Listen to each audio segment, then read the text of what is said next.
Two ships carrying LPG and crude oil are reaching India today.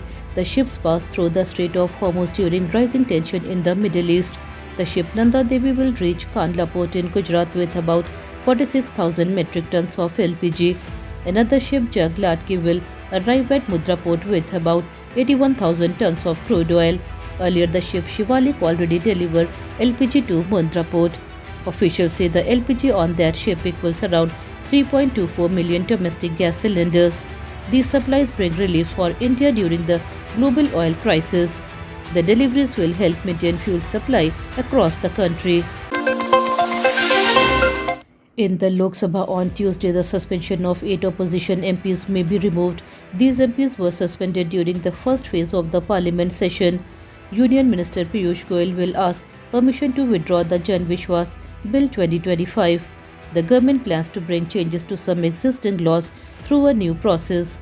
Congress leader Priyanka Gandhi Vadra said she is very happy with the decision to remove the suspension. Opposition leader had earlier protested against the action taken on the MPs. The issue had created tension in Parliament. The possible withdrawal of the bill and removal of suspension may help improve cooperation between the government and the opposition in the House. West Bengal politics is heating up before the assembly elections. Chief Minister Mamata Banerjee will face a direct challenge from BJP leader Suvendu Adhikari. The BJP has given Adhikari's ticket from Nandigram and Bhawanipur. Both seats are closely linked with Mamata Banerjee's political career. The party also released its first list of 144 candidates in West Bengal. At the same time, BJP announced 47 candidates for the Kerala Assembly elections. BJP leader Rajiv Chandrasekhar will contest from the Nimam seat in Kerala. Political analysts say the contest between Mamata and Adhikari could become the biggest battle of the election. India's National Investigation Agency has arrested 7 foreign nationals for terror training activities linked to Myanmar. Officials say the group was involved in providing weapons training and drone training in recruits. Among those arrested are 6 citizens of Ukraine and 1 citizen of the United States. The accused were produced in court after the arrest. The court has sent them to 11 days of NIA custody for questioning. Investigators are now checking their network and possible links to illegal entry into India. Authorities are also examining how drones and equipment were brought into the country.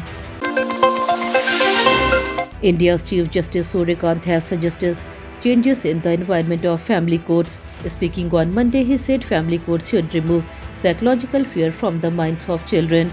He asked whether judges and lawyers should continue wearing traditional black robes in such courts. According to him, the formal dress and strict atmosphere may create fear among children involved in family dispute. The Chief Justice said the justice system must become more friendly and comfortable for families and young people. The suggestion is part of efforts to improve the working style of family court. There was major chaos during the Rajya Sabha election in Haryana. Voting for 2 seats ended at 4 p.m. on Monday. However, counting was delayed because the BJP objected to the votes of 2 Congress MLAs. Counting finally started at around 10:25 p.m. and continued until 1:30 a.m.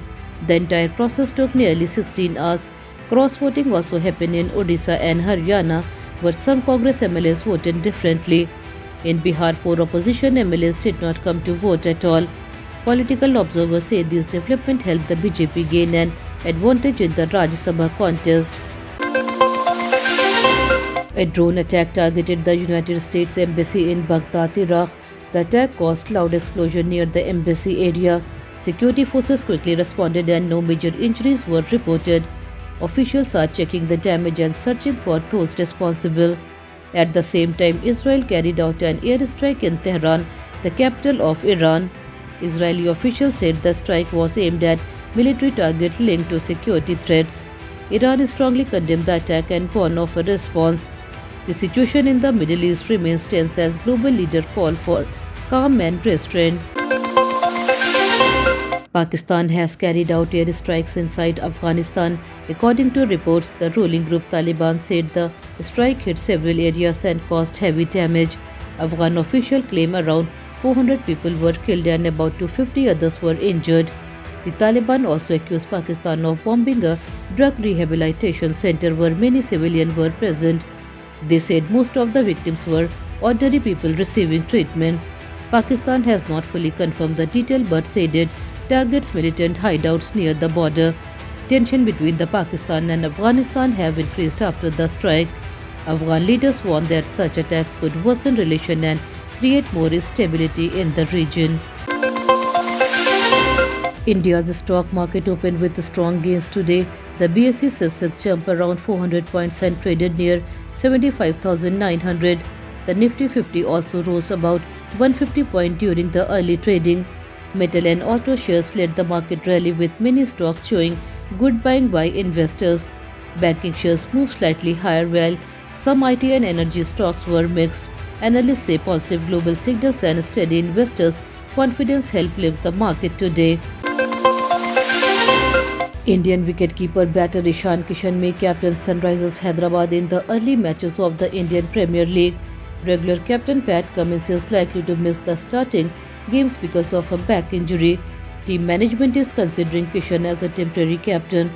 He has leadership experience in domestic cricket. Kishan earlier led Jharkhand cricket team to its first Syed Mushtaq Ali Trophy title.